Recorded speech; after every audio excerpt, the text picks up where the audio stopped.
vamos falar um pouco sobre redes neurais recorrentes, que é uma extensão de redes neurais para trabalhar com dados no formato de sequência, que no caso é bem aplicado hoje em dia, principalmente para textos, que é o tipo de sequência mais comum que a gente usa, né? Então, como ela é um subcaso de redes neurais, eu vou começar com uma revisão bem rápida sobre como redes neurais funcionam por cima, assim, para a gente conseguir entender depois as variantes recorrentes dela. Então, a rede neural, em geral, ela é uma função paramétrica, né? Tipo, é uma função fixa lá que tem os parâmetros dela que vai controlar o comportamento. E aí essa função paramétrica transforma um vetor de entrada no vetor de saída. Por exemplo, ali uma regressão linear é um exemplo de rede neural, onde a transformação linear é uma matriz. Tipo, a função paramétrica é uma matriz. E daí ela só faz uma transformação linear da entrada para a saída.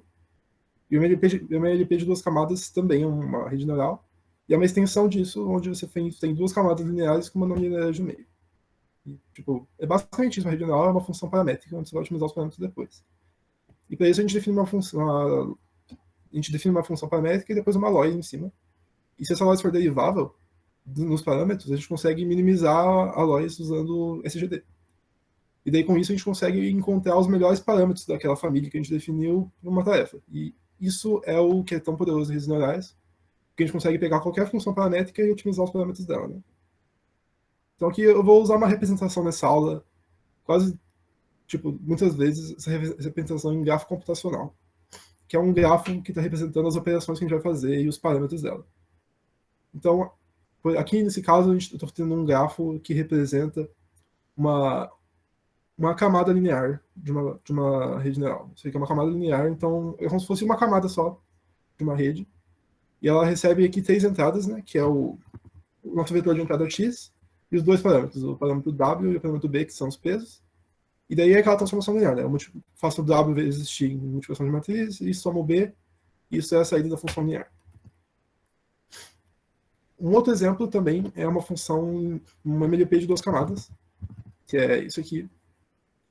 Nesse caso, ele tem 2 camadas, né? Então aqui tem os dois pesos, os dois conjuntos de pesos de cada camada linear. Então a gente tem uma camada linear no começo, a gente pega onde que é pelo peso, soma pelo bias, e aplica o ReLU, que é a nossa não linearidade. E daí passa isso para a segunda camada, passa para a não linearidade, que é o softmax, e a gente tem no final uma predição. Isso aqui ainda não dá para otimizar porque não tem uma lois, né? Então a gente precisa definir uma lois, a gente define uma lois aqui na frente, depois o softmax. No caso de classificação, a gente usa o cross-entropy normalmente, e daí tem a nossa lois. E a lois também recebe comentada o y-true, que é a label. Então aqui nos gráficos a gente está vendo, normalmente as arestas são vetores, ou tensores, no caso da matriz, né? Tipo, matrizes multidimensionais, e os nós são operações. Então, basicamente isso aqui é um gráfico computacional, e aí agora a gente vai descobrir como que a gente faz para calcular as derivadas de um grafo desse em relação a qualquer outro desses parâmetros, que é com essa derivada que a gente consegue otimizar usando a CGD, né? Então, por exemplo, eu vou calcular a derivada da lois que está aqui em função do W1, que é o nosso parâmetro da primeira camada. Bom, como a gente vai fazer isso? É justamente usando a regra da cadeia no caminho inverso do gráfico, que vai levar da lois até o W1, né? Então, por exemplo, a gente vai ter que calcular aqui a derivada parcial da lois em relação a essa aqui, que eu chamei de S. Então a gente calcula isso, e daí ficou em vermelho aqui, que é onde a gente já calculou a derivada parcial. E agora, com a regra da cadeia, a gente pode calcular essa próxima derivada, do S pelo A2. E daí ficou vermelho também, a gente multiplicou lá embaixo. E já fazendo isso para todo esse caminho, que vai vir aqui da lois e chegar até o W1, que é o parâmetro que a gente está derivando. E é basicamente isso. Com isso aqui, a gente consegue calcular essa derivada, que é esse produto inteiro aqui. E a gente só pega essa derivada, passa por algum método como SGD ou ADA, e está pronta a rede neural. A gente pode otimizar ela e encontrar o melhor parâmetro possível. E se eu quisesse, por exemplo, calcular a derivada agora em relação ao B1? Eu vou fazer esse mesmo caminho, só que agora chegando aqui eu vou para baixo. Então a equação aqui está embaixo, aqui é a equação da lois, da derivada da lois em função do B1. E um padrão importante aqui é que todos esses termos aqui do começo estão repetidos dos dois, né? Que eles são equivalentes a esse caminho aqui, que é o mesmo caminho para os dois. E o fundamental em redes neurais é que a gente não calcula essa derivada mais de uma vez. Então tudo isso aqui está sendo salvo em memória, quando a gente calcula o W1. Daí quando a gente vai calcular o do B1, ele não recalcula tudo isso aqui que já está calculado, ele só vai calcular essa aresta aqui que ficou a mais. Então isso aqui é uma ideia de programação dinâmica, e é basicamente isso que faz que é o algoritmo backpropagation, né, que é esse caminho inverso que a gente vai da loss até os parâmetros. Isso aqui é extremamente poderoso, porque a gente consegue fazer essa passagem inversa na mesma complexidade da passagem para frente, porque a gente vai, no máximo, derivar cada aresta aqui uma vez. Né? Então, isso aqui é a backpropagation, e a gente consegue, com isso, calcular a derivada em função de qualquer coisa no nosso grafo.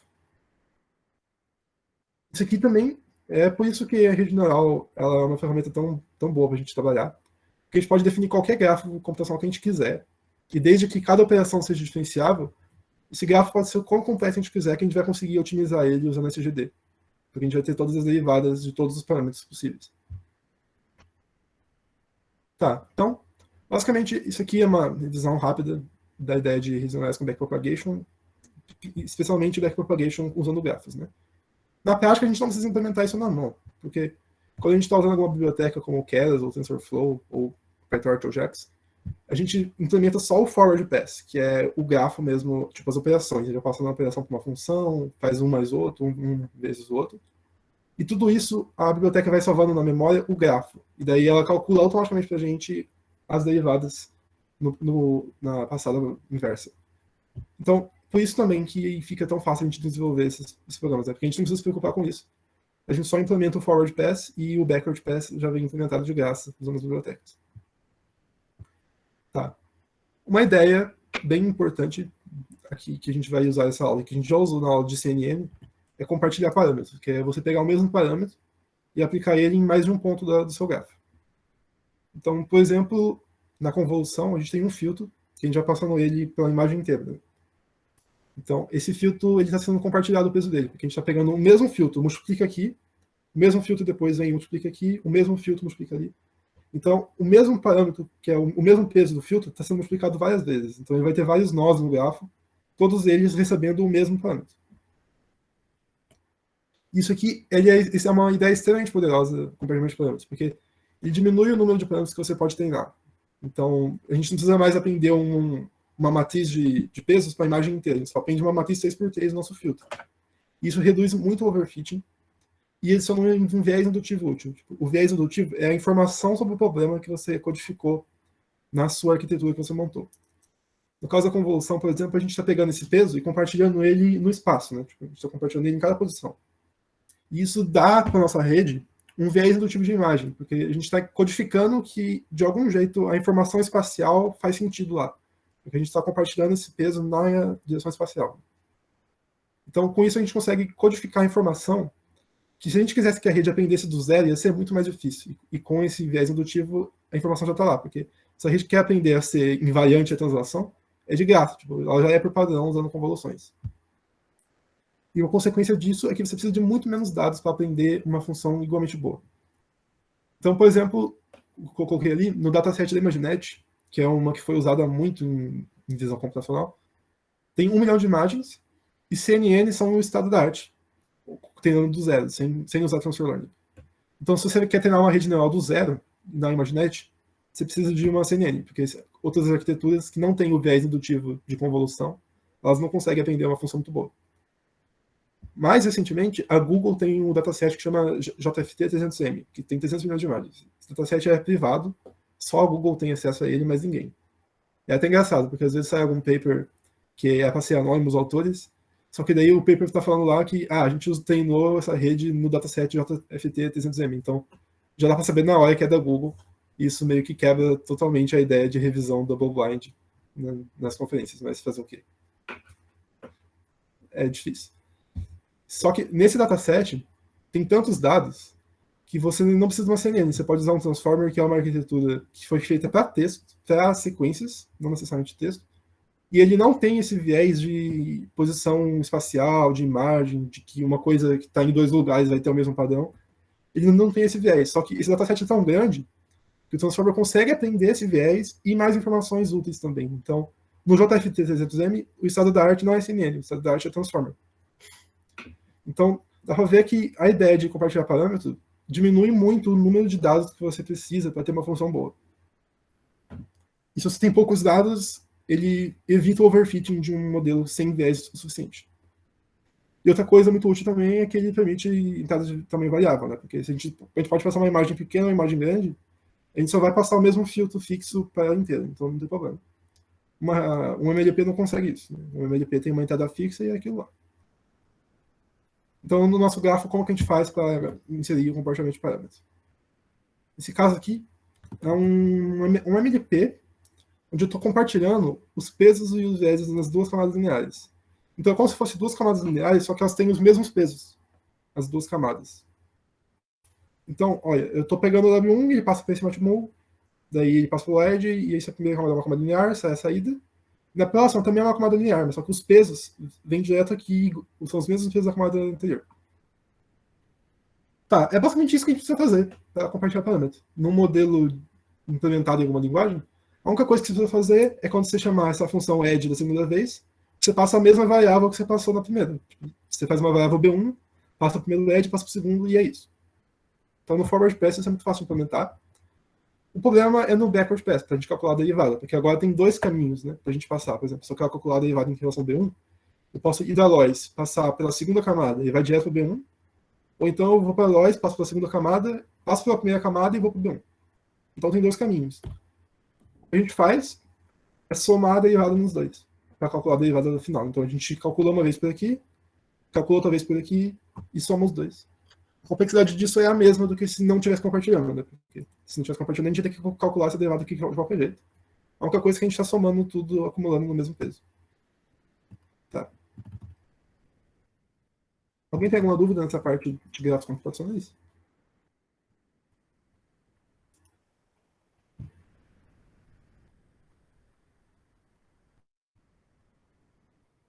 Se não, vou continuar então. Vou falar especificamente de deep learning em sequências. Né? Então, a gente ver alguns domínios de dados que a gente trabalhou até agora. A gente trabalhou, por exemplo, no domínio tabular, que são aquelas tabelas com features e algumas colunas. Por exemplo, a gente viu no começo, a gente trabalhou bastante aquele lá das pétalas de folhas, né? O íris. No domínio tabular, métodos de ensemble como boosting ou então bagging, random forest também, eles funcionam muito bem, melhores do que deep learning. Tipo, é difícil achar um modelo de deep learning que vai melhor numa problema de tabela de feature do que um boosting bem feito por algum profissional. Não acontece, basicamente, é raro. Só que em espaços de alta dimensão, esses modelos sofrem de redução da dimensionalidade. Então, se a sua entrada tem uma dimensão muito grande, esse modelo não pode não funcionar bem. E daí o estado da arte costuma ser uma SVM ou então um MLP também que costuma funcionar bem. E daí na imagem, a dimensão é gigante, porque se uma imagem é 1000 por 1000, ela tem 1 milhão de dimensões na entrada. Então é inviável você usar qualquer outra coisa de um jeito muito inocente, tipo, só criar um MLP com uma entrada de 1 milhão de pontos. Tipo, não tem como. Então a gente precisa de CNN para conseguir treinar um modelo bom em imagem. E até mesmo Transformers, tipo, eles não escalam de maneira gigante com o tamanho da entrada. Então, mesmo com modelos que não são CNN, você precisa de algum jeito para tratar essa entrada com dimensionalidade gigante. E agora, falando de sequência, a gente tem vários dos mesmos problemas que a CNN tinha, né? E também tem muitos problemas interessantes em machine learning que a gente quer trabalhar e que são sequências naturalmente. Né? Por exemplo, o texto é uma sequência de palavras. E vídeos são uma sequência de imagens. Então, um modelo de sequência consegue trabalhar com esses dois tipos de dados. E muitos outros também, né? Tipo, sons são sequências de frequências, então dá para trabalhar com som usando um modelo que trabalha em sequência. Movimento da bolsa de valores, que é um caso de séries temporais, que é bem usado também. E reconhecimento da escrita à mão é um problema que não necessariamente é uma sequência. Né? Ele pode ser só uma imagem de uma palavra escrita. Só que faz muito sentido, às vezes, você separar ela e, por exemplo, tratar letra a letra escrita e considerar a escrita à mão como uma sequência de letras escritas com a mão, né? Uma sequência de patches da imagem. Então, agora a gente vai ver alguns modelos que conseguem trabalhar com sequências em machine learning. Né? Na verdade, os tipos de tarefas primeiro. Quais são os tipos de tarefas que a gente pode definir entre sequências? Então, por exemplo, aqui, estou usando essa notação aqui de uma entrada, vai para o modelo e vai para a saída. Isso aqui é o modelo one-to-one, que é só um modelo normal. Tudo que a gente viu até agora é um modelo desse tipo aqui, o one-to-one, que ele pega uma entrada e solta uma saída. Tá, isso aqui não é tão interessante. Mais interessante, por exemplo, é isso aqui, o modelo one-to-many, que ele pega uma entrada fixa e vai produzir uma sequência como saída. Então a sequência tem um tamanho variável. Um exemplo de uma tarefa one-to-many é, por exemplo, image caption, que você pega uma imagem e o modelo tem que dar uma legenda para essa imagem. E a imagem tem um tamanho fixo, é aquele tamanho lá, e você passa a imagem para o modelo, só que daí o modelo tem que construir um texto que vai representar essa imagem. E aqui tem um exemplo de um modelo de Deep Learning que faz isso. Ele pega essas 6 imagens e consegue escrever essa legenda que é bem surpreendente a qualidade delas, né? Mas, de qualquer jeito, essas imagens vieram do paper, então é meio cherry pick. Só que esses modelos funcionam muito bem na prática. Inclusive no Fontana, tem como você pegar um texto e gerar uma imagem também. Que é o próximo exemplo, são modelos many-to-one. Que você pega uma sequência e daí a saída do modelo é um valor só, que vai depender da sequência inteira. Por exemplo, é aquela ideia que eu falei, de você gerar uma imagem com uma descrição de texto, que é o que saiu recentemente no OpenAI, lançou no DALL-E. E também tem muitas tarefas em NLP que vão ser desse tipo many-to-one. Por exemplo, um classificador de spam é um modelo que pega o seu texto inteiro e produz uma petição, se ele é ou não é spam. Então, ele é um modelo de many palavras para um valor só. A gente viu lá na aula do Submarine Base um jeito de fazer isso, só que lá a gente ignorou totalmente a informação de ordem, né? Tipo, a gente só considerou quais são as palavras, mas não a ordem delas. Aqui a gente vai aprender como que faz para considerar a ordem das palavras. E daí tem outros modelos de tipos de classificação classificação de textos, por exemplo, detetor de sentimentos, ou então detetor de qual linguagem que um texto está. E também um sentence ou document embedding, que é quando você precisa de um vetor para representar a sua frase ou o seu documento. E esse vetor, de algum jeito, vai representar a informação que está contida lá, de algum jeito que a informação fica bem representada. Então a gente consegue usar esse embedding, por exemplo, para outros modelos, para passar comentário. Tá, esses aqui são os modelos one-to-many e many-to-one, que eles recebem ou uma entrada ou uma saída de tamanho fixo. Né? A gente também pode ter modelos que tanto a entrada como a saída são sequências. Daí tem duas variações. A primeira é a many-to-many sincronizada, que é onde a entrada e a saída são sequências, e as duas sequências têm que obrigatoriamente ter o mesmo tamanho. Então elas vão ter o mesmo número de elementos na posição. Por isso que a gente chama de sincronizada, porque a saída tem o mesmo tamanho da entrada, sempre. E por causa disso, tem uma relação bem clara entre a entrada e a saída de cada posição, porque se você pega a posição 3 na entrada, tá bem claro qual é a posição 3 da saída. Então, de algum jeito, tem alguma coisa em comum dos dois. Por exemplo, eu posso ter algum modelo que pega uma frase e tenta dizer qual é a classe gramatical de cada palavra. Então, você tem uma frase lá e a saída é uma petição para cada palavra, só que essa petição depende do contexto interno, não depende só da palavra, porque a mesma palavra pode ter classes diferentes dependendo do contexto. Então, essa é uma tarefa que é bem comum em NLP também. Por exemplo, dada a frase de qual classe gramatical, ou então, uma coisa muito comum é você criar um vetor de embedding com a sua palavra. Que você pega a sua palavra no espaço original, que pode ser um vetor aleatório que representa ela, ou então, normalmente, sei lá, categórico, é um vetor one-hot, né? Indicando qual a palavra que é. Ou talvez um word-to-vec também. E a saída é um embedding que vai representar o contexto inteiro com aquela palavra. E esse embedding é muito útil para você usar como transfer learning e passar para modelos mais para frente. Então, você pega um modelo de NLP treinado em um dataset gigante, em alguma tarefa lá que alguém publicou, você só pega os embeddings que ele produz, porque você pega um modelo many-to-many sincronizado, você pega os embeddings dele e treina o seu modelo em cima desses embeddings. E daí, isso pode funcionar muito bem, porque esse embedding, ele contém a informação de uma maneira muito mais fácil de um modelo de aprendizado de máquina usar. Porque esse embedding já foi treinado para isso. Né? Um outro exemplo é em um áudio, que é uma sequência de fonemas, né? Você tentar dizer para o segundo atual qual fonema está sendo dito. Também é um exemplo many-to-many, sincronizado. Só uma coisa, esse nome sincronizado não é padrão. Tipo, cada pessoa chama de uma coisa, não tem um nome comum que todo mundo usa. Aqui eu usei sincronizado, não sincronizado. Então aqui o exemplo não sincronizado, que é quando a entrada e a saída são sequências, só que elas têm tamanhos diferentes. Então, como elas têm tamanhos diferentes, não tem uma relação clara entre, tipo, essa palavra na entrada é essa posição na saída que representa ela. Por isso que aqui no gráfico a gente não coloca uma em cima da outra, né? Tipo, a gente coloca uma inteira e depois a outra inteira, que é justamente para não ter essa ideia de uma palavra corresponde a uma saída. Esses aqui são alguns modelos mais interessantes em Deep Learning, na minha opinião, e também são um dos mais complexos de você fazer, mas tipo, é fazível e é bem comum hoje em dia também. E elas são tão comuns que elas têm um nome próprio, que é sequence to sequence, que são esses modelos que pegam uma sequência como entrada e outra sequência como saída, e as duas não têm o mesmo tamanho obrigatoriamente. Então, alguns exemplos são tradução de texto. Você passa no Google Tradutor alguma frase e ele traduz. Ele está rodando um modelo desse tipo aqui, exatamente desse tipo, um modelo sequence to sequence, que é uma rede many-to-many não sincronizada, onde a saída é a mesma frase em outra língua. E como são línguas diferentes, pode ter complementos diferentes de palavras.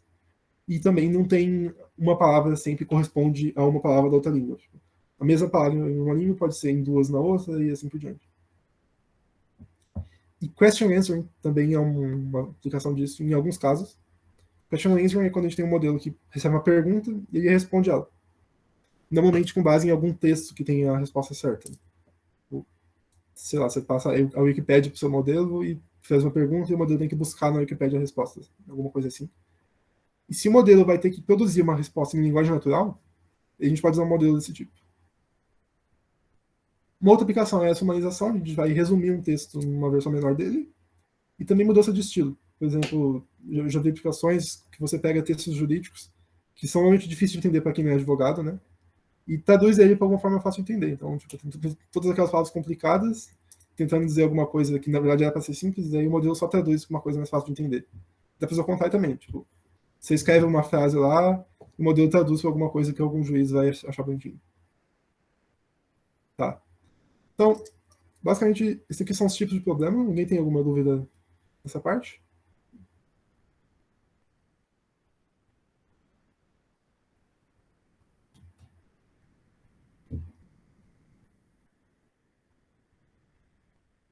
Se não, vou continuar já.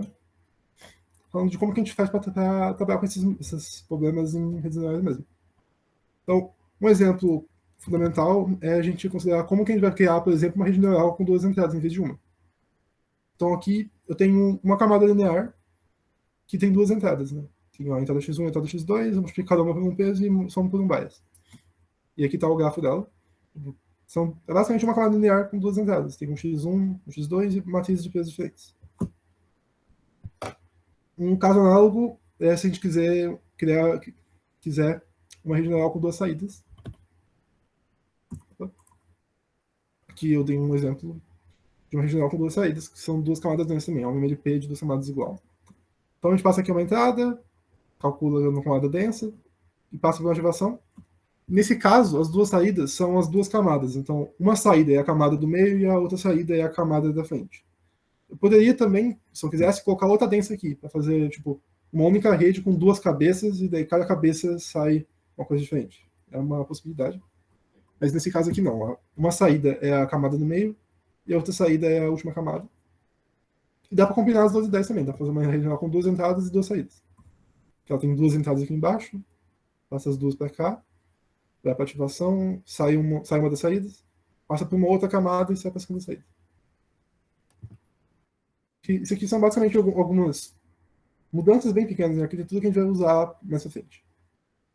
Então falando especificamente de modelos em sequências, uma possibilidade que a gente pode pensar, com base nisso que eu falei, é criar uma rede neural com, por exemplo, N entradas. Uma rede neural com, sei lá, 20 entradas. E daí com isso a gente consegue treinar modelos em sequências de até 20 posições. Né? E, tipo, isso aqui é uma possibilidade. E é fazível também. Só que tem alguns problemas fazendo isso. Né? Tipo, primeiro que ela só vai conseguir lidar com sequências daquele tamanho fixo e não vai conseguir lidar com uma sequência maior. E se for menor, você vai ter que colocar um padding no final, por exemplo, um vetor só de zero, se ela for menor, para tentar fazer ela ignorar aquela posição. Isso pode não funcionar tão bem. E ela precisa também de um parâmetro dado para cada posição. Então, para cada posição aqui, a gente está aprendendo uma matriz nova, né? Ou seja, quanto maior a posição, quanto maior a sequência, mais parâmetros a gente vai ter. Isso aqui é contrário com o que a gente quer fazer, né? A gente quer compartilhar parâmetros de algum jeito.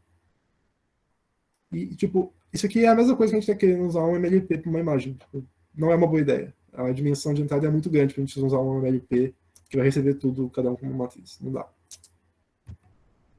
Então, tipo, isso aqui foi usado em alguns modelos mais antigos, principalmente para sequências menores, só que não é usado hoje em dia. Não dá. A solução para isso é a gente usar a mesma coisa que a gente fez com convoluções. A gente vai compartilhar parâmetros. E, especificamente, na convolução, a gente compartilhava o mesmo parâmetro em várias posições espaciais diferentes. Né? Aqui a gente vai compartilhar o mesmo parâmetro, mas em várias posições no tempo. Então, tipo, em cada posição na sequência, a gente vai compartilhar os parâmetros para aprender essa função. E isso aqui é muito bom, porque tem o mesmo efeito de uma rede convolucional. Né? O seu parâmetro não precisa aprender, tipo, vamos supor que você quer criar um detector de círculos. Se fosse um MLP, a sua rede tinha que aprender a criar um detector de círculos no canto. Ela ia ter que gastar mais parâmetros para aprender um detector de círculos no meio, mais para aprender um detector de círculos no outro canto, e assim por diante. E na rede recorrente também. Se a gente tivesse aquele modelo, ela ia ter que aprender a, por exemplo, detectar verbos na primeira posição. Ela vai ter que aprender a detectar verbos na segunda. E assim por diante em todas as posições. E com o compartilhamento de parâmetros, a gente aprende uma vez só, e com a meditação compartilhado, esse padrão que a gente aprendeu já vale para todas. Então, isso aqui cria aquele viés indutivo, porque agora a gente está codificando na arquitetura a informação de que a entrada é uma sequência, e com isso a gente consegue aprender com muito menos dados do que se precisasse usar aquela arquitetura com uma entrada para cada posição. Tá. A ideia, basicamente, que a gente vai usar para essa arquitetura é a rede neural recorrente, e ela funciona do mesmo jeito que nós costumamos ler um texto, por exemplo. A gente vai lendo o texto palavra a palavra. Tipo, a gente lê a primeira palavra, daí a gente guarda essa palavra na nossa memória e vai para a segunda. A gente vai fazendo isso conforme a frase vai lendo, e conforme a gente vai lendo, a gente vai construindo o sentido da frase, né? Quando a gente chega no final da frase, o sentido já está construído na nossa memória, então a gente já sabe o que a frase disse. Só que, tipo, a gente não olhou para a frase e leu ela tudo de uma vez. A gente foi lendo palavra a palavra, e mesmo assim a gente conseguiu construir o sentido da frase.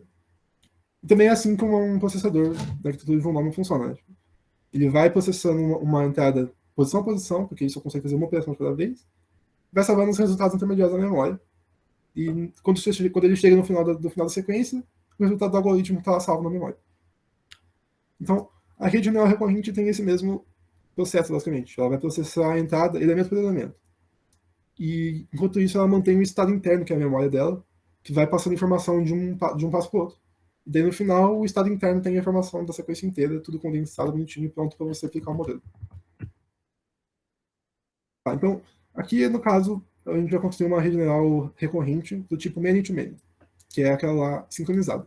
Que é aquela lá que tem uma sequência como entrada, passa pela rede e a sequência como saída. E a saída tem o mesmo tamanho da entrada. Então, a dificuldade aqui é a gente conseguir codificar esse estado interno da rede. Né? Porque tudo que a gente vê até agora é como se fosse um circuito combinatório. Tipo, ele não tem memória. É uma função que você pega a entrada e sai a saída. É um circuito de portas lógicas, basicamente, só. Não tem um registrador no meio. A solução para isso é a gente pegar uma rede neural onde a saída dela agora é a entrada dela no próximo passo. Então, tipo, a rede neural está passando uma mensagem para ela mesma no futuro. E daí o estado interno está codificado nessa mensagem que ela está passando para ela mesma, através do tempo. Então, esse aqui é o bloco fundamental de uma RNN. Isso aqui é extremamente importante. Tipo, é isso uma RNN, basicamente. Ela tem duas entradas e duas saídas. Então, é aquela arquitetura que a gente viu antes. Tem duas entradas e duas saídas. E daí, uma entrada é o H, que é o estado interno dela no passo anterior. E a outra entrada é o X, que é o elemento da sequência atual. Ela recebe esses dois. Daí a saída dela é uma petição, que é o Y, que é o próximo elemento da sequência de saída. E o H de novo, só que agora é o H transformado. E esse H novo inclui a informação sobre o X, que é o novo estado interno dela. E esse H novo vai ser passado para essa mesma rede no próximo passo, como o H antigo. Então, tá aqui as equações dela, basicamente. O HT é uma transformação. Uma camada linear, basicamente, que recebe como entrada o x e o h tem menos 1. Daí o y é uma função linear do h.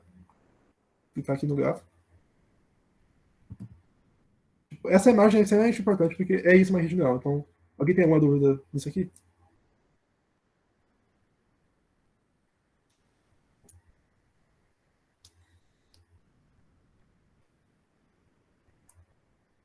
Tá, senão, vou continuar já.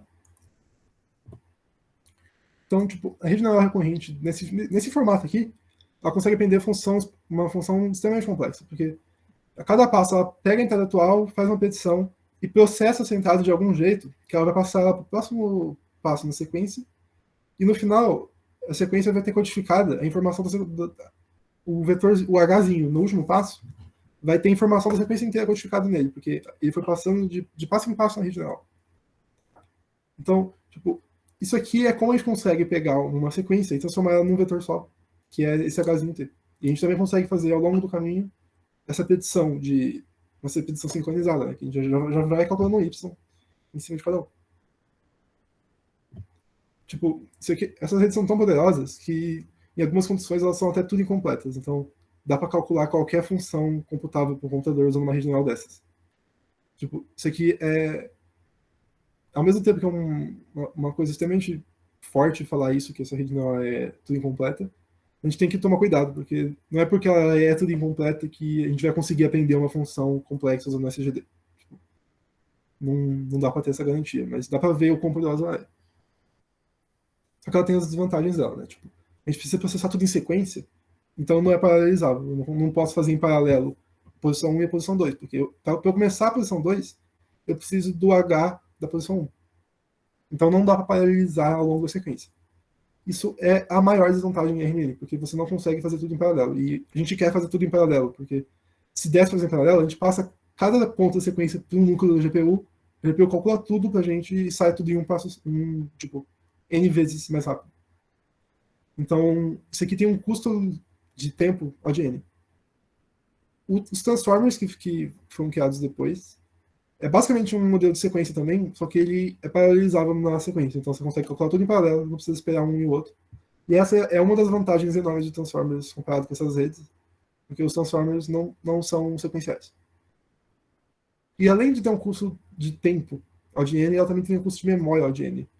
A gente precisa ir salvando cada passo intermediário na memória para calcular o gradiente depois. Tá. Então, como que a gente usa uma RNN para fazer aquele experimento que a gente fez? Aqui tem um exemplo de como a gente usa uma RNN para calcular cada tipo de problema. Né? Tipo, aqui um problema one-to-one é uma rede normal, então não precisa de uma RNN, mas tipo, o que vai acontecer, ela vai ignorar o H aqui. Um problema one-to-many. Você passa a sua entrada para a rede no primeiro passo, daí pronto, essa entrada tá codificada no H. Daí, a partir daqui, a rede vai predizer a cada passo, o Y é um dos pontos da saída. E ela vai fazendo isso até ela querer parar. E, tipo, isso aqui está codificando a informação da sequência. Many to one também é a mesma coisa. A gente faz aquela mesma arquitetura, só que a gente ignora a saída de todos eles, todos os passos intermediários. A gente vai ignorar e só vai considerar a saída no último passo. Que é o último passo que tem a informação da sequência inteira. Né? Então, isso aqui é uma rede many to one, usando a mesma arquitetura. A many to many também. Tipo, a gente recebe a sequência inteira na entrada e depois produz a sequência inteira na saída. E a many to many é aquilo que a gente viu. Tipo, a gente processa ela na entrada e ao mesmo tempo já vai soltando a saída com aquela segunda saída do nosso MLPzinho. Tá. Então vamos ver como a gente faz para calcular o gradiente de uma função dessa. Então vamos treinar uma rede many to one, que é a mais fácil de calcular o gradiente, porque só tem uma Lois no final. Então, o que a gente usa para fazer isso chama backpropagation through time, que a gente vai fazer aquele processo do grafo através do tempo também, não só através da mesma função. Né? Então, aqui, por exemplo, uma RNN que foi aplicada em uma sequência de 4, que é o tamanho da entrada dela, tem 4 elementos, e no final, uma Lois. Então, como que a gente vai calcular a derivada disso aqui em função dos parâmetros? Né? Tá aqui os parâmetros são compartilhados, porque é a mesma RNN. Então, todo bloquinho desse está ligado no mesmo conjunto de parâmetros, que é aquele W, o U, o V e os biases. Então, vamos calcular a derivada disso aqui. Vamos começar, por exemplo, calculando a derivada desse caminho aqui. É um dos caminhos possíveis que levam do Lois até os parâmetros. Né? A gente viu antes que para calcular a derivada, quando tem compartilhamento, a gente tem que somar a Lois em todos os caminhos possíveis. Então, um dos caminhos para a gente calcular o gradiente é esse. A gente vai calcular o d Lois de RNN4 e depois DRNN4 de parâmetros. Um outro caminho possível é esse aqui, né? Que a gente vai calcular a Lois daqui para o RNN4, do RNN4 para o 3 e do 3 para os parâmetros.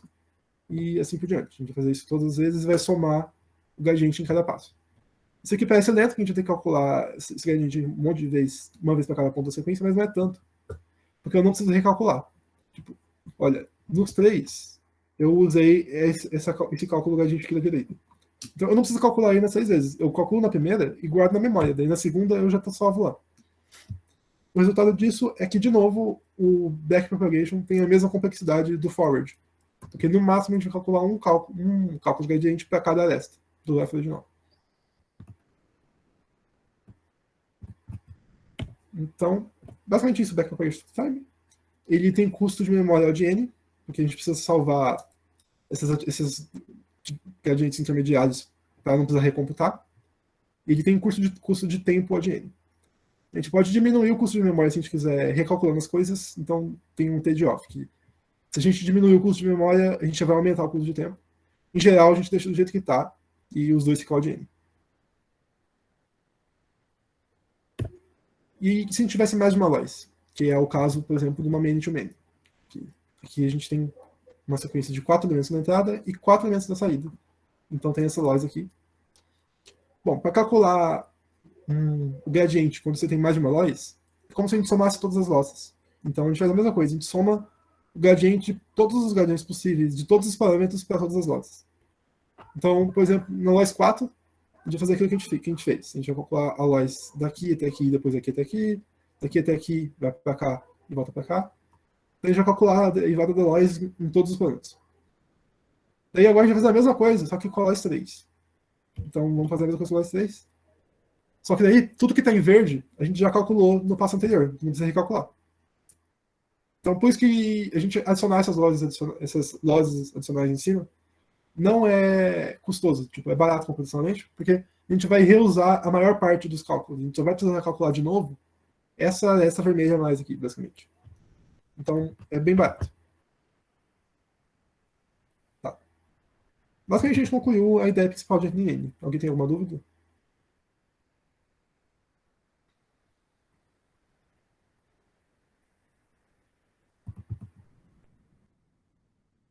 Então, vamos continuar aqui para falar então de alguns desafios que a gente tem com esses tipos de modelos. Um desafio muito grande que a gente tem com esse modelo que eu apresentei é um desafio no gradiente, que vai acontecer alguns problemas quando a gente vai calcular. Então, para isso, eu vou criar uma rede neural simplificada aqui para explicar o problema, que é uma RNN, como a gente viu, só que ela é linear. Então, tipo, a única questão que ela não tem entrada e nem saída, ela só tem o H e não tem função de ativação. Então, o H no passo futuro é igual ao W vezes o H no passo anterior. Só isso. É uma multiplicação de matriz. Daqui para cá, daqui para cá, daqui para cá. Isso aqui é uma simplificação bem grande, mas não tanto, né? Porque o H anterior já era uma função linear, só que tinha um bias e tinha uma ativação no meio. Tipo, tinha uma entrada a mais. Só que a ideia continua sendo a mesma, e daí no final tem uma loss ali. Então agora vamos calcular a derivada disso aqui mesmo. Tipo, calcular os valores da derivada. Para isso, vamos calcular, por exemplo, a derivada de um passo qualquer, h para o passo anterior.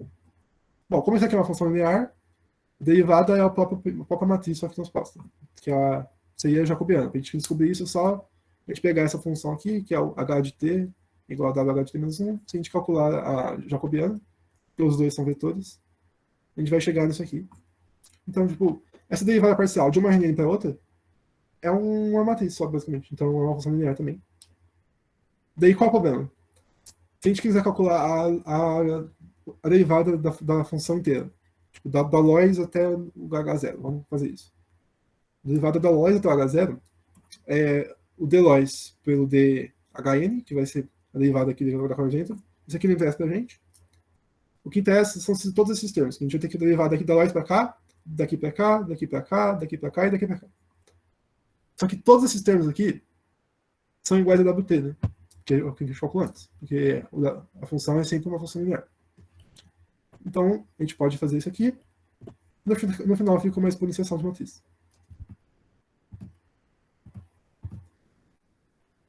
Tipo, isso aqui é uma origem de tantos problemas que não são tão fáceis de resolver. E é uma coisa que motiva a gente modificar quase completamente aquela arquitetura. Alguém consegue pensar algum problema que tem fazendo com esse gradiente aqui do jeito que ele está?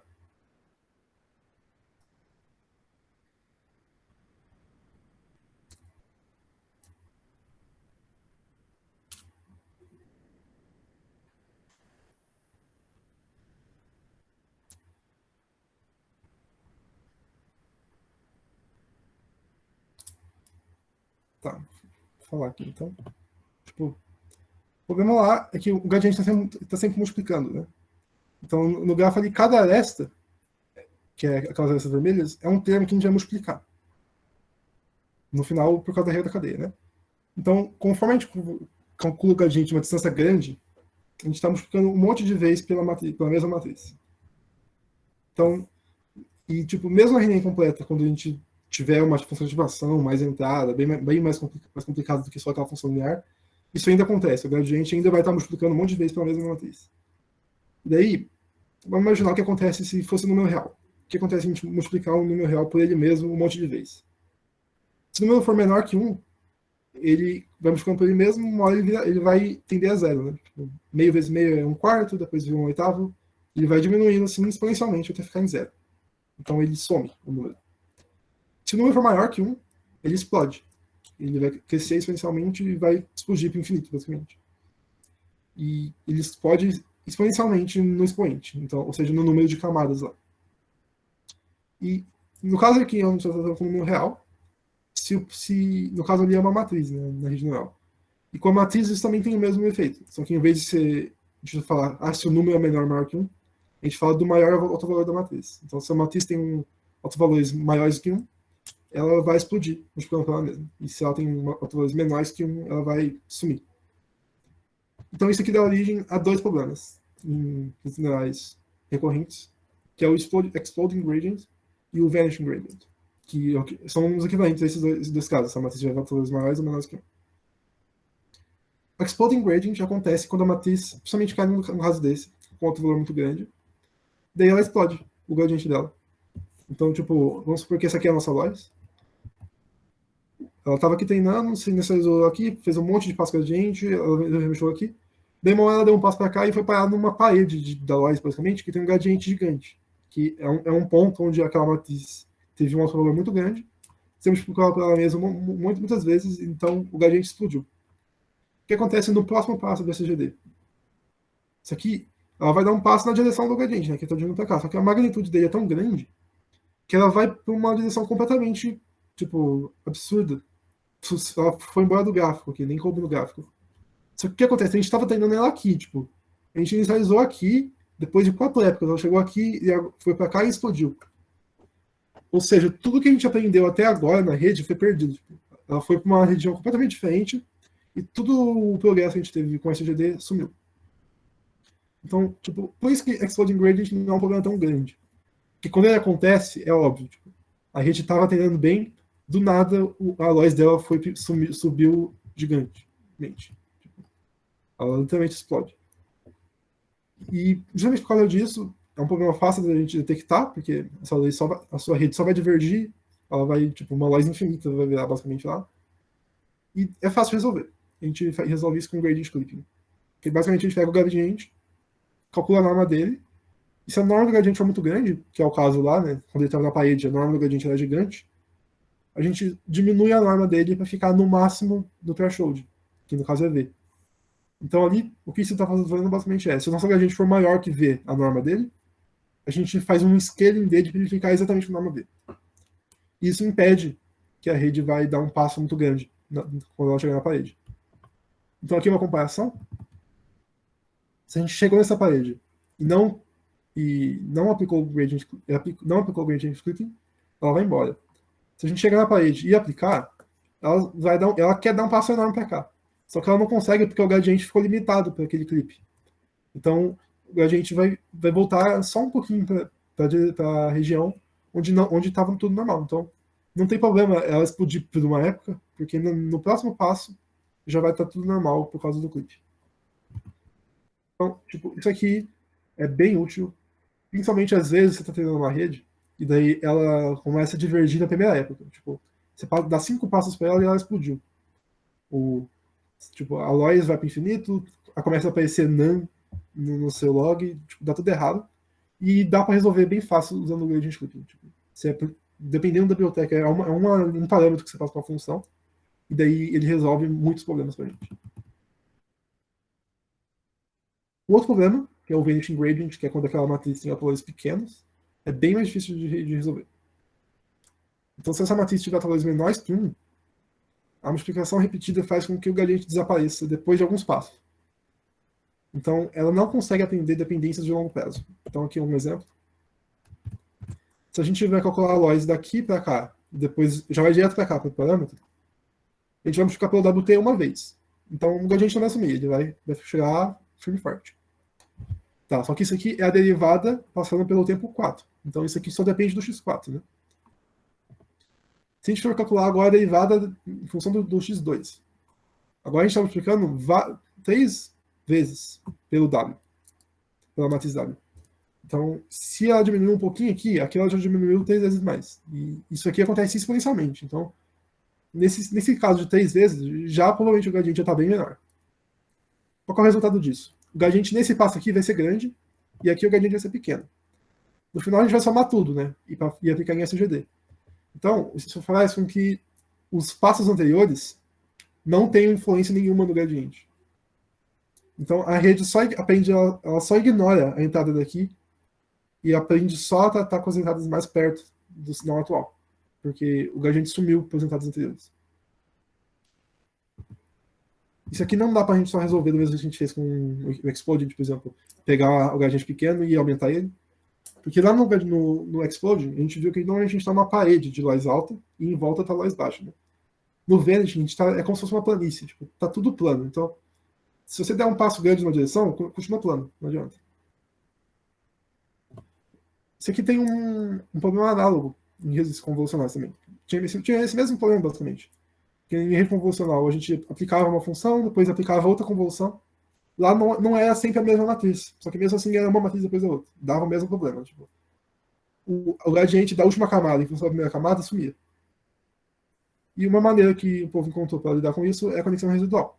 Então aqui a comparação entre uma rede neural normal e uma rede residual. Né? Tipo, a rede neural normal é só uma função da entrada, a rede residual é uma função da entrada, só que você soma com a entrada antiga. Então você vai somando sempre.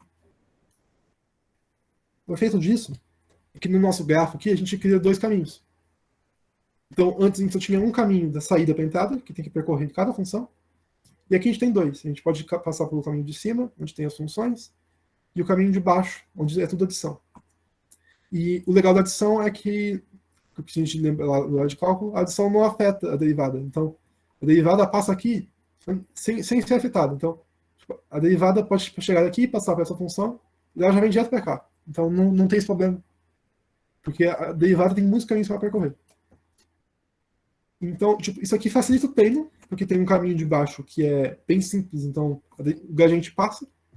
Só que a gente ainda consegue aprender funções complexas. Porque esse caminho de cima está sempre aprendendo uma função nova em cada camada. Então é o melhor dos 2 mundos, né? Tipo, ela treina, é profunda e tem funções complexas, mas não salta de vanishing gradient. Então, aqui no caso de rede recorrente, a gente vai fazer uma ideia parecida. Tipo, a gente vai criar um novo caminho para o gradiente percorrer de um passo final para um passo anterior. A gente não pode só somar, igual fez em CNN, porque se a gente só somasse, a rede não ia conseguir esquecer nenhuma informação antiga. Porque tipo, você só está somando sempre, então não tem como a rede esquecer. E às vezes a gente quer isso, porque vamos supor que a gente quer fazer uma rede na aula de resumir um texto. A gente quer que ela esqueça a maior parte, né? A gente só quer que fique um pouco. E também o vetor latente, que é o estado interno da rede, tem um tamanho infinito. Então se a gente nunca apagar nada, uma hora vai acabar o espaço, daí vai dar tudo errado. Então a gente não pode só somar. O que a gente vai fazer aqui é uma gate, que é basicamente uma outra camada que vai predizer se eu lembro ou não lembro. Então, aqui é o caso da LSTM, que tem esse grafo aqui, que é do bloco do colar. E é um grafo muito bom. E, tipo, tá representando bem como que a rede funciona. Tipo, isso aqui é basicamente o que a gente viu, só que com uma função mais complexa, não é só uma camada linear. Então, tipo, ela recebe uma entrada, tem uma saída em cada passo, e ela tem 2 estados internos em vez de um. E o fundamental é essa adição aqui, porque essa adição é o que permite você criar 2 caminhos, né? Então, se o gradiente está vindo daqui, ele pode chegar na adição, ele passa por aqui, onde tem um monte de função complexa, e vai para outra, ou ele pode ir direto para esse caminho aqui de cima, e só vai passar por essa multiplicação. Então, tipo, vocês não precisam se preocupar tanto com o procedimento exato em cada um desses nós, porque vai ser mesmo uma arquitetura antiga, e, tipo, boa parte disso aqui não é necessário. O importante é a ideia principal, que é esse caminho a mais que a gente está criando. Por isso que a gente chama ela de long short-term memory, né? Tipo, a gente tem o short-term memory, que é o estado interno dela, e ela consegue ter uma memória muito mais longo prazo, porque ela não sofre daquele problema do vanishing gradient. Uma versão mais moderna dessa mesma ideia é a GRU, que é a Gating Recurrent Unit, que tem a mesma filosofia, tipo, tem uma entrada, ela só tem um estado interno em vez de dois, e daí tem uma adição aqui que cria dois caminhos. E aqui estão as equações da GRU. Então, tipo, cada coisinha dessa é uma camada linear, né? Tipo, tem uma camada Z, uma camada R, daí uma camada H. E, tipo, isso aqui tem algum significado, você pode imaginar que uma delas é a sua camada normal mesmo, tem uma camada de reset que está decidindo qual que você vai esquecer, que é o caso do R aqui. Então, tipo, é interpretável, só que não é importante você ficar pensando, o que cada coisa está fazendo aqui dentro desse gráfico. Tipo, a ideia principal é que você está criando vários caminhos para o gradiente percorrer. A GRU é bem mais recente que a LSTM, ela funciona no mesmo princípio e é bem mais fácil de entender, porque se vocês viram aqui na LSTM, ela tinha dois estados internos, isso aqui é desnecessário. Dá para fazer com um só, a GRU. E as duas são muito usadas hoje em dia, e normalmente você não tem como saber a priori qual que vai funcionar melhor. Tipo, você testa os dois, basicamente. Uma LSTM e uma GRU. E tem outras variações dessa mesma ideia. Tipo, tem outro jeito de você montar arquiteturas com esse mesmo bloquinho, com essa mesma ideia, com outras funções aqui. E, no geral, não tem uma diferença tão grande. O importante é essa ideia principal de você sempre criar mais de um caminho para o gradiente passar, para ele não sumir conforme vai passando o tempo. E com isso, essas duas redes conseguem aprender funções que dependem da sequência inteira, sem ter aquele problema dela só conseguir prestar atenção nas últimas 3 passos e esquecer tudo que estava antes, porque o gradiente sumiu. Tá. Agora eu vou falar um pouco de aplicações disso.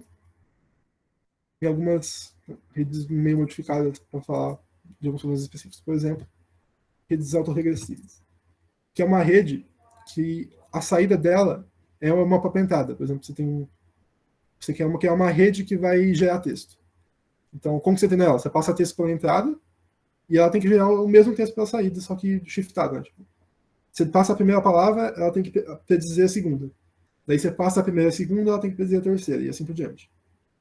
Então, tipo, desse jeito a rede vai escrevendo uma mensagem palavra a palavra. Né? E como que a gente faz isso?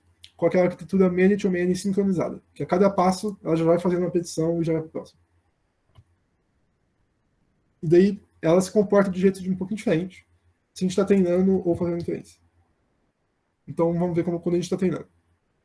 Quando a gente está treinando, por exemplo, a gente passa aqui um estado interno inicial, que normalmente é só um zero, passa para a RNN e ela vai fazer uma petição de qual palavra que ela acha que é a primeira palavra da frase.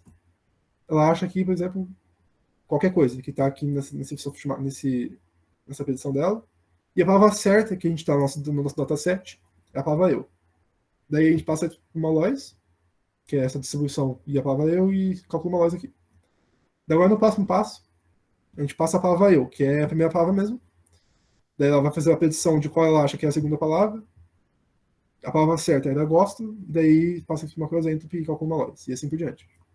A cada passo, a rede recebe uma palavra e tenta predizer a próxima. Daí, como a gente sabe qual é a próxima, a gente passa isso para uma lois e vai aprendendo. Isso aqui, no caso da linguagem, a gente chama um language model, um modelo de linguagem. Onde a gente está aprendendo a prever textos, basicamente. Tipo, a gente passa um texto na entrada e ela tem que continuar. Isso aqui no treino, quando a gente conhece as palavras. Então, a gente conhece as palavras para passar aqui embaixo, e a gente conhece as palavras para passar nas lojas. Como que eu uso isso para gerar um texto novo? Porque o problema é que daí eu não conheço quais palavras colocar aqui embaixo, né? Então, o que eu faço? Eu faço a rede predizer a rede faz uma predição, prediz uma palavra, daí eu passo essa palavra comentada para ela mesma no próximo passo. Só que agora, tipo, ela passa por baixo também. Então tem duas conexões residuais, né?